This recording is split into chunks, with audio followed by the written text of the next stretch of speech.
दोस्तों नमस्कार, मैं हूं गगन सिंह लखनाटिया, आपका फाइनेंशियल एडवाइज़र। दोस्तों हम जहां भी जाते हैं, हमें कोई ना कोई बीमा एजेंट मिल ही जाता है। वो प्राइवेट कंपनी का हो सकता है, वो एलआईसी का हो सकता है। बैंक में जाते हैं, बैंक में भी बीमा करवाने के लिए हमें फोर्स किया जाता है। आज हम चर्चा करेंगे बीमा है क्या, क्यों करवाना चाहिए और कैसे करवाना चाहिए। ये बड़ा ज़रूरी है। करना चाहिए तो सबको पता है, लेकिन कैसे करना चाहिए, क्यों करना चाहिए, ये बहुत ज़रूरी है समझना। चलो वीडियो शुरू करते हैं। दोस्तों सबसे पहले हम समझते हैं लाइफ इंश्योरेंस है क्या। लाइफ इंश्योरेंस एक फाइनेंशियल प्रोडक्ट है। फाइनेंशियल प्रोडक्ट मार्केट में बहुत सारे हैं, जैसे एफडी है, आरडी है, पेंशन प्लान्स हैं, एमआईएस है, म्यूचुअल फंड्स हैं, शेयर मार्केट है। ये सारे फाइनेंशियल प्रोडक्ट हैं। वैसे एक फाइनेंशियल प्रोडक्ट है, लेकिन ये ऐसा फाइनेंशियल प्रोडक्ट है जो इस प्रकार से डिज़ाइन किया हुआ है कि जिसके पास भी ये प्रोडक्ट है, यानी जिसने भी इसकी पॉलिसी ले रखी है लाइफ इंश्योरेंस की, इन केस वो पॉलिसी होल्डर गुजर जाता है, उसको कुछ हो जाता है, उसकी डेथ हो जाती है, इसके स्पेसिफिक डेथ बेनिफिट होते हैं। वो डेथ बेनिफिट जो बेनिफिशियरी होते हैं उनको मिलते हैं। बाकी सारे फाइनेंशियल प्रोडक्ट उसी आदमी को ज़्यादा मिलते हैं जिसने खरीदे होते हैं, लेकिन ये उसको कम मिलते हैं, उसको ज़्यादा मिलते हैं जो उसका बेनिफिशियरी होता है। और इसका सही सही एग्जाम्पल टर्म इंश्योरेंस है। एक्चुअली में लाइफ इंश्योरेंस सही सही में टर्म इंश्योरेंस ही होता है। तो फिर ये समझा जाए कि लाइफ इंश्योरेंस पॉलिसी लेने का जीते जीते तो कोई फ़ायदा है नहीं, मरने के बाद ही फ़ायदा है। और आमतौर पे ये कहा जाता है कि एलआईसी वालों के लिए बहुत फेमस कहावत है, हमेशा मरने की बात ही करते हैं। लेकिन सिर्फ मरते आप नहीं हैं, आपके साथ आपकी फैमिली भी है। अभी दोस्तों मैंने बात करी थी लाइफ इंश्योरेंस है क्या। अभी मैं बात कर रहा हूँ लाइफ इंश्योरेंस लेने का पर्पज़ क्या है, उद्देश्य क्या है लाइफ इंश्योरेंस लेने का। आपके पास बहुत सारे एलआईसी एजेंट आते होंगे, प्राइवेट कंपनी के एजेंट आते होंगे, बैंक में जाते हैं, वहाँ भी बोलते हैं लाइफ इंश्योरेंस ले लो। लेकिन लाइफ इंश्योरेंस लेने का उद्देश्य क्या है। बिना मोटिव के, बिना उद्देश्य के तो कोई काम होना नहीं चाहिए। ये तो है नहीं कि मैं लाइफ इंश्योरेंस का काम करता हूँ, मैं आपके पास आ जाऊँ और बोल दूँ आप पॉलिसी ले लो और आप ले लें। ऐसा तो होना नहीं चाहिए ना कोई तो उद्देश्य होना चाहिए। तो बात करते हैं कि लाइफ इंश्योरेंस लेने का उद्देश्य क्या है। लाइफ इंश्योरेंस लेने का सबसे बड़ा उद्देश्य है, जो भी पॉलिसी होल्डर है उसकी अनटाइमली डेथ होने पे जो भी उसके डिपेंडेंट हैं उनको वित्तीय सुरक्षा या फाइनेंशियल प्रोटेक्शन मिले। कैसे, मैं बताता हूँ। जैसे मैं हूँ, मैं दोस्तों मैं कमा रहा हूँ, मेरे बच्चे स्कूलों में पढ़ रहे हैं, प्राइवेट स्कूलों में पढ़ रहे हैं, दो बच्चे हैं, दोनों प्राइवेट स्कूल में पढ़ रहे हैं, अच्छी खासी फीस है, बस का किराया है, बाकी रहन सहन का खर्चा है, मेरी फैमिली का खर्चा है, खुद का खर्चा है, उसके बाद मैंने एक स्टाफ रखा उसका खर्चा है। इनके सभी मुझे कुछ हो जाएगा तो क्या होगा, मेरे बच्चे जो उस प्राइवेट स्कूल में पढ़ रहे हैं जहाँ पे वो खर्चा पे कर रहे हैं, वो कर नहीं पाएंगे, वहाँ पढ़ नहीं पाएंगे, क्योंकि मैंने जो जमा कर रखे हैं पैसे वो तो थोड़े से होंगे ना, एक सीमा तक होंगे, वो धीरे धीरे खत्म होते जाएंगे और वहाँ से उनकी पढ़ाई छूटती जाएगी। फैमिली को अपने खर्चों में कटौती करनी पड़ेगी, अपना लाइफस्टाइल कमज़ोर करना पड़ेगा, पहले से जो अभी बेटर लाइफस्टाइल उनको दे रखा है उससे नीचे आना पड़ेगा। तो ये क्या हो गया, फाइनेंशियल वल्नरेबिलिटी हो गई उनके लिए। ऐसी वल्नरेबिलिटी के लिए फाइनेंशियल प्रोटेक्शन जो होती है वो लाइफ इंश्योरेंस देती है। दूसरा, अभी एग्जांपल दे रहा हूँ, अभी मुझे कुछ हो भी गया, हो गया ना, मैं तो गया भाई, मेरे अंतिम संस्कार के भी खर्चे होंगे, मरना भी इतना आसान नहीं है। मेरे अंतिम संस्कार के खर्चे होंगे, उसके साथ मैंने बहुत सारे लोन्स ले रखे होंगे, जैसे मेरी गाड़ी है, मकान का लोन है, ऐसे बहुत सारे लोन हैं। अच्छा, ये सारे देने हैं, कहाँ से आएंगे उसका। मेरी जो फैमिली है, जो बच्चे पढ़ रहे हैं, मैंने कुछ प्लान कर रखा है, उनका क्या होगा। इस सब में पैसा लगेगा, तो वो पैसा लाइफ इंश्योरेंस पे करती है। डिपेंड है कि आपने उतनी बड़ी पॉलिसी ले रखी है। दोस्तों लाइफ इंश्योरेंस का मतलब सिर्फ मरने पे मिलने वाला पैसा ही नहीं होता। लाइफ इंश्योरेंस फाइनेंशियल प्लानिंग करने में भी बहुत मदद करती है। जब भी फाइनेंशियल प्लानिंग करते हैं ना, लाइफ इंश्योरेंस का बड़ा स्ट्रेटजिक इंपॉर्टेंट रोल होता है। लाइफ इंश्योरेंस अगर आदमी के पास है तो वो अपने फ्यूचर की कोई भी प्लानिंग है उसको बड़े कॉन्फिडेंस से कर पाता है। कॉन्फिडेंस से कैसे होती है, अगले वीडियो में बात करेंगे। दोस्तों ये एक पिरामिड है, इसका बेस बिल्कुल नीचे से पतला है, ये बेस है इसका, और ये इसका टॉप है। और एक पिरामिड और है हमारे पास, उसका बेस ये है और टॉप ये है। अभी मैं आपसे ही जानना चाहता हूं कि इन दोनों पिरामिड्स में कौन सा पिरामिड तूफान को या किसी के दिए हुए धक्के से या थोड़ी सी हलचल से गिरेगा नहीं, कौन ज़्यादा स्टेबल है। जाहिर है आपका उत्तर ये वाला पिरामिड होगा। क्यों? क्योंकि उसका कारण एक ही है, इसका बेस बहुत छोटा है और इसका बेस बहुत बड़ा है। जितना बड़ा बेस उतनी मजबूत इमारत, जितना बड़ा बेस उतना मजबूत पिरामिड। उसी प्रकार फाइनेंशियल प्लानिंग की जब भी बात होती है, फाइनेंशियल प्लानिंग में जितना बड़ा आपका बेस होगा, जितना बड़ा आपका आधार होगा, उतनी ही मजबूत आपकी फाइनेंशियल प्लानिंग होगी। ऐसी फाइनेंशियल प्लानिंग मजबूत नहीं मानी जाती, होती नहीं है। लेकिन रियल लाइफ में होता क्या है, हमेशा हम इस प्रकार की प्लानिंग करते हैं, हमारा बेस बहुत कमज़ोर होता है। मैं बात करूंगा बेस की। मान लो कोई भी कमाने लगता है, बिजनेस शुरू करता है या सर्विस करता है या जॉब करता है। सबसे पहले जैसे उसके पास पैसे आते हैं, थोड़ा आजकल फिन इन्फ्लुएंसर का बहुत प्रभाव चल रहा है, सोशल मीडिया का बड़ा जोर चल रहा है। सबसे पहले जब पैसे आते हैं ना, हम सबसे पहले एफ पे, कमोडिटी में, इंट्राडे में पैसे लगाते हैं, ताकि हमारे पैसे दिन रात बढ़े। शेयर मार्केट में लगा देते हैं, ट्रेडिंग करना शुरू कर देते हैं, बिना किसी ट्रेनिंग के, बिना किसी गाइडेंस के। तो ये हम करते हैं। जब हम थोड़े से पैसे, यहाँ से हमारा लॉस होता है, यहाँ से हम थोड़ा डिमोटिवेट होते हैं, तो फिर हम क्या करते हैं, सुनते रहते हैं ना, हम म्यूचुअल फंड की तरफ आ जाते हैं। क्योंकि वहाँ पे डेडिकेटेड होगा, फंड मैनेजर होगा, यूलिप्स होंगे, इन पे चले जाते हैं।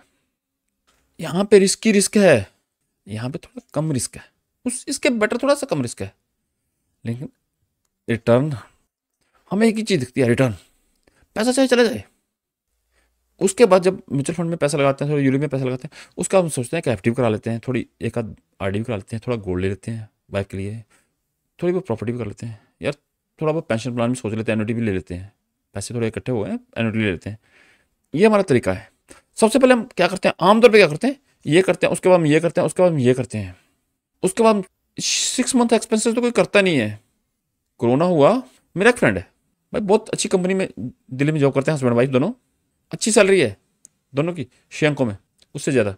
लेकिन 6 महीने वो खाली हो गए, उनके पास 6 महीने का खर्चा नहीं था।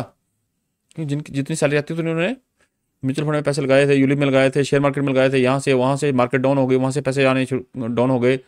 उनके पास कोई एफडी नहीं थी, कोई आरडी नहीं थी, गोल्ड उन्होंने लिया नहीं था। हस्बैंड वाइफ मैरिड थे, वाइफ ने भी गोल्ड नहीं लिया था, सारे पैसे दोनों हस्बैंड वाइफ इधर ही लगा रहे थे, एनुटीज भी नहीं ली थी, ये भी सेफ होती हैं।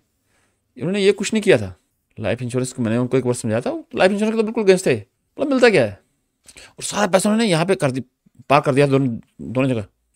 पहले 6 महीने वो जीरो हो गए। मैं उनमें से एक हूँ जिसने उनको पैसे दिए थे। और सबसे लास्ट में करते हैं टर्म इंश्योरेंस या हेल्थ इंश्योरेंस। हेल्थ इंश्योरेंस तो फिर भी करवा लेते हैं, टर्म इंश्योरेंस के बारे में हम सोचते नहीं है, लेकिन सबसे पहले हमें टर्म इंश्योरेंस ही करनी चाहिए। लेकिन दूसरी तरफ हम बात करते हैं एक ये है, यहाँ पे क्या करते हैं, सबसे पहले जैसे कमाना शुरू करते हैं, होना क्या चाहिए दोस्तों, होना ये चाहिए कि सबसे पहले आपको 2 इंश्योरेंस लेने हैं, टर्म इंश्योरेंस और हेल्थ इंश्योरेंस। ध्यान रहे, टर्म इंश्योरेंस आपको आसानी से नहीं मिलता, इसके लिए आपको 3 साल की ITR का होना जरूरी है टर्म इंश्योरेंस लेने के लिए।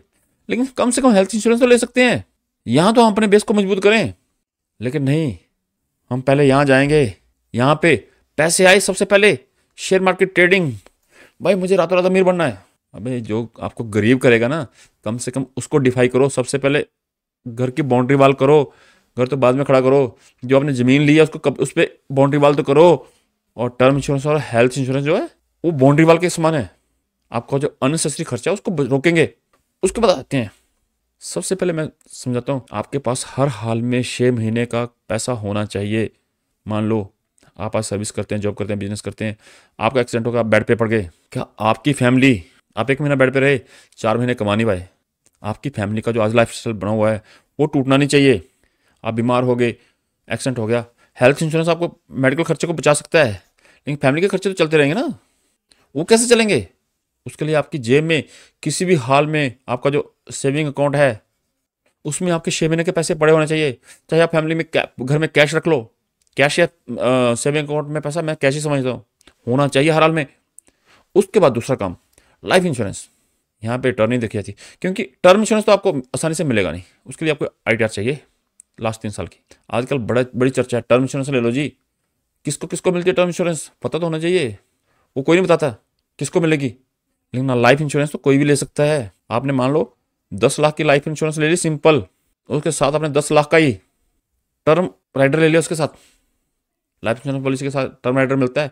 आपको टर्म पॉलिसी नहीं मिलेगी रेगुलर, लेकिन आप टर्म राइडर तो ले सकते हो, डे वन से जैसे आप कमाना शुरू करते हैं ये उसी रेट पे मिलेगी जिस रेट पे आपको टर्म इंश्योरेंस मिलेगा।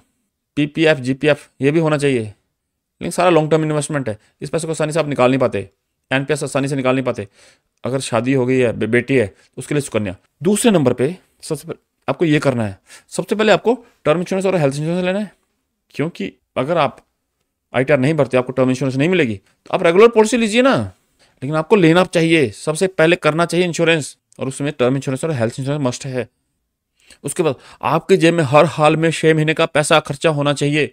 जो भी आपका लाइफस्टाइल है, आप अगर महीने का 20,000 खर्चते हैं तो 1,20,000, अगर महीने का 50,000 खर्चते हैं तो 3 लाख, अगर महीने का 5 लाख खर्चते हैं तो 30 लाख। वो डिपेंड करता है आपकी कितनी इनकम है, कितना खर्चा है, लेकिन हर हाल में आपकी जेब में आपके पास लिक्विड पैसा 6 मंथ का एक्सपेंस पड़ा होना चाहिए। उसके बाद आपकी लाइफ इंश्योरेंस पॉलिसी टर्म नहीं मिल पा रही है तो आप रेगुलर ले लो, लेकिन आपके पास लाइफ इंश्योरेंस पॉलिसी होनी चाहिए। पीपीएफ जीपीएफ और एनपीएस के बाद उसके बारे में बाद में सोचना, सुकन्या के बारे में बाद में सोचना। सबसे पहले 6 मंथ के पैसे खर्चे के लिए लाइफ इंश्योरेंस, उसका सुकन्या, एनपीएस, जीपीएफ और पीपीएफ। उसके बाद चलते हैं हम अगले पड़ाव की तरफ। उसके बाद हमने लेना है एफडीज। हमारे पास पैसा बचता है ना, सबसे पहले सेफ जगह लगाना है पैसा। आपने एफडीज, आपके पास एक्स्ट्रा मनी है, एफडीज करिए, आरडीज करिए, गोल्ड लीजिए, प्रॉपर्टी लीजिए।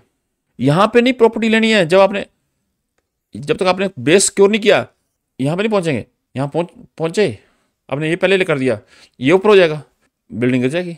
एफडीज, आरडीज, गोल्ड और प्रॉपर्टी तीसरी मंजिल है, एनुइटीज तीसरी मंजिल है। उसके बाद जाके आप म्यूचुअल फंड कीजिए। जब ये हो गया, इसका अर्थ यह है कि अभी आपने पूरा बेस मजबूत कर लिया। आपकी बिल्डिंग को कितना भी धक्का लग गया, आपने म्यूचुअल फंड खरीदे, मार्केट 25,000 पे थी, कम होके 23,000 पे आ गई, आपको फर्क नहीं पड़ेगा। क्यों नहीं पड़ेगा? क्योंकि आपने अपना बेस बना रखा है, यूलिप में आपने पैसा इन्वेस्ट किया है। मार्केट डाउन हो गई, इंडेक्स डाउन हो गया, आपको फर्क नहीं पड़ेगा। 23,000 के बजाय 20,000 पे आ जाए ना, क्या फर्क पड़ता है? क्योंकि आपने यहाँ पे अपने आप को सेव किया हुआ है, लेकिन आपने उल्टा किया होगा, फिर नहीं ना होगा। अब मैं जैसे ये है, आपने डे वन में अर्निंग करना शुरू कर दी, पैसा यहाँ लगाना शुरू कर दिया।